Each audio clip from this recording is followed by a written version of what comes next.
awe, wonder, and reverence.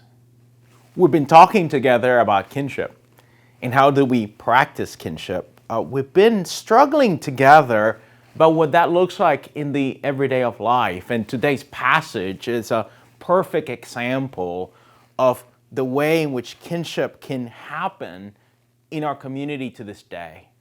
Now, I recognize that in some ways this is a fantastical passage. It seems so utopian, so perfect, so amazing that many of us, when we hear it, we might just hear it and it's in one ear and out the other.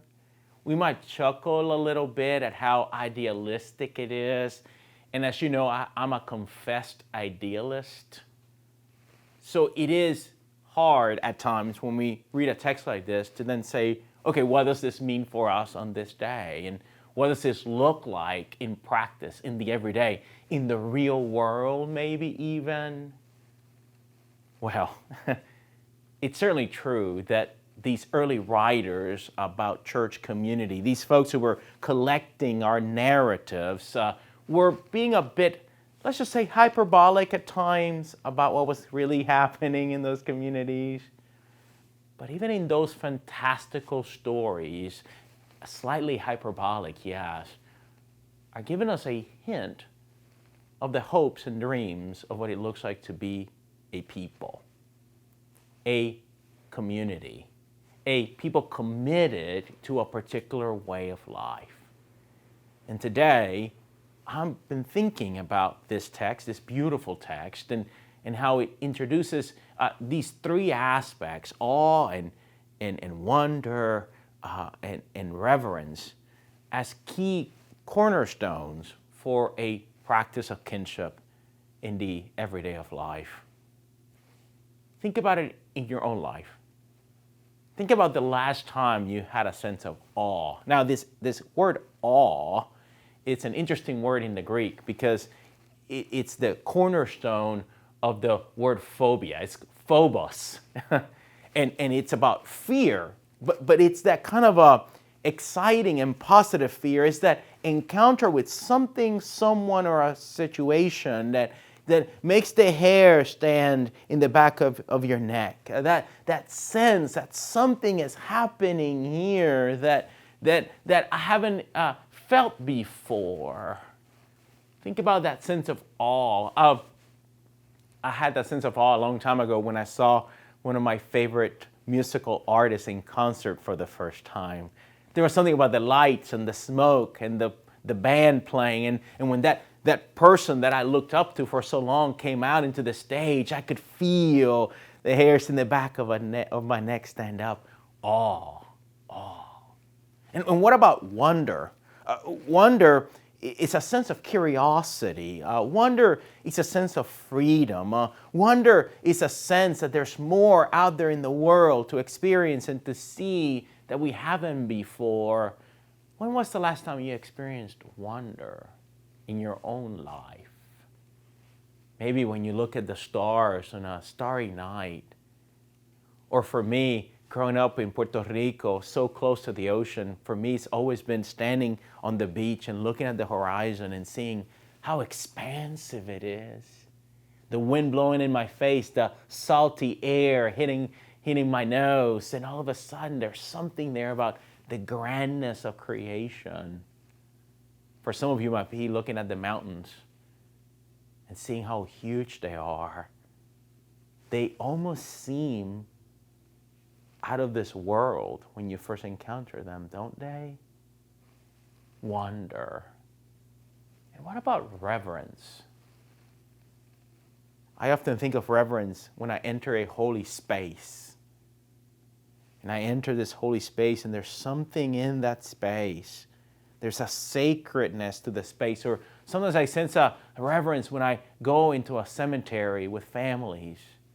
There's something happening in that space that calls a deeper self, a deeper connection. These three movements, and we see them in today's text, can help us, give us some ways of thinking today about kinship. See, at the end of the day, this early community of believers, people, believers, as Dr. Keck reminded us recently. It's a community that gave their heart to something.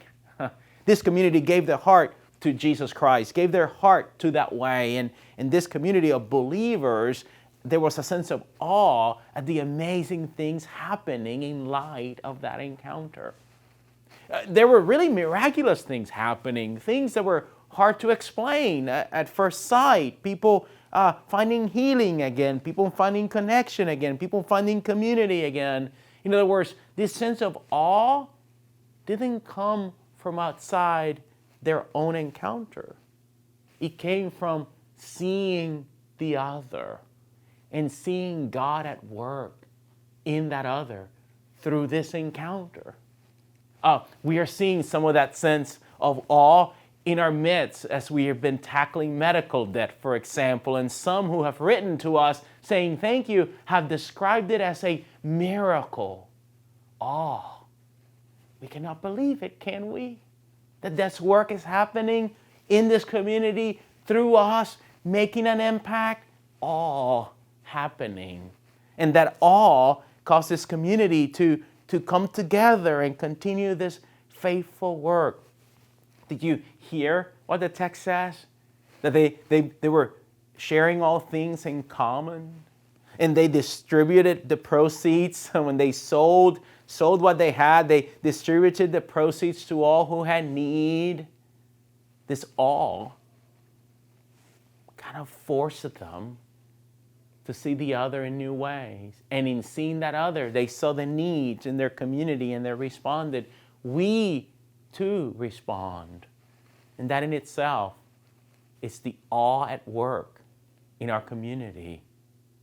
The wonder happened as they began to engage one another in their rhythms of prayer and life. Did you see that? They went to the temple to pray and they broke bread together often. They gathered around table and shared food and stories. Don't we still do that? Don't we still share food and stories when we gather around table? We becoming curious about what's happening in our lives. We being inspired by what we're hearing.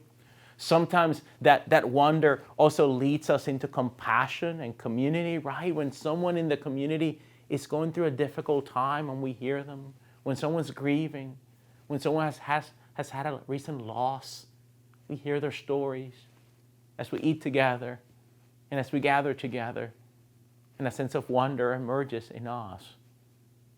And we give of ourselves to that other in community. And so this sense of wonder as they went to the temple to pray and as they pray in their homes and as they gathered around meals began to engender in them an awareness of the holy right there before them. A certain sense of inner connection with those other humans that they were sharing life with.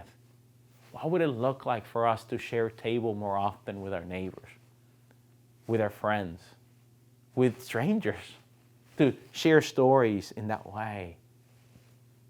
I'm wondering if it would engender in us a sense of wonder and awe like it did in this early community.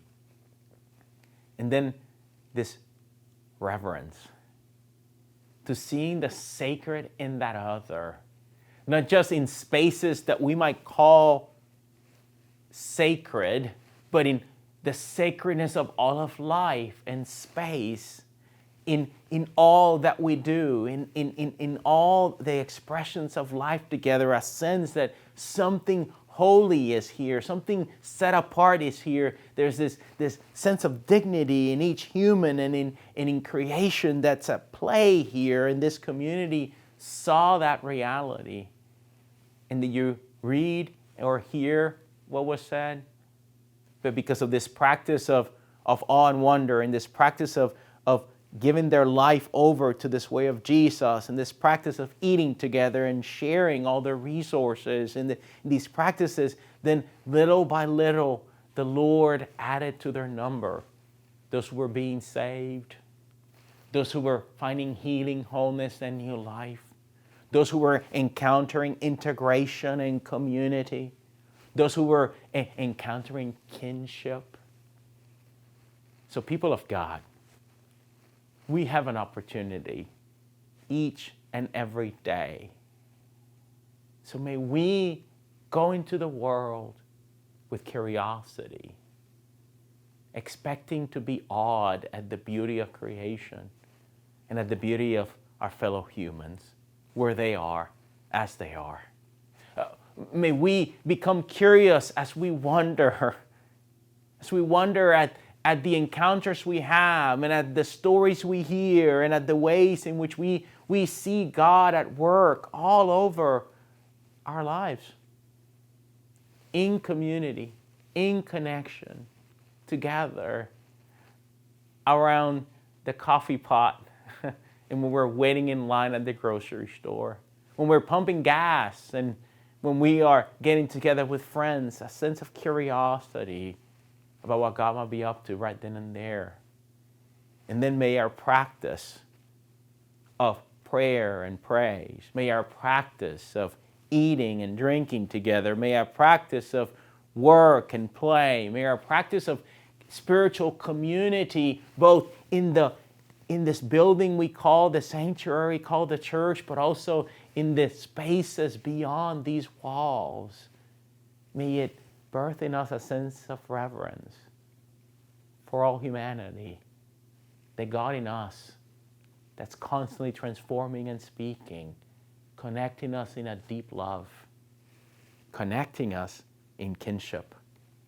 So people of God, go and practice kinship in awe, in wonder, and in reverence. Pay attention. The Holy is showing up in ways unexpected in you, all around you. Go and experience the Holy in each other and in creation. Thanks be to God. Amen.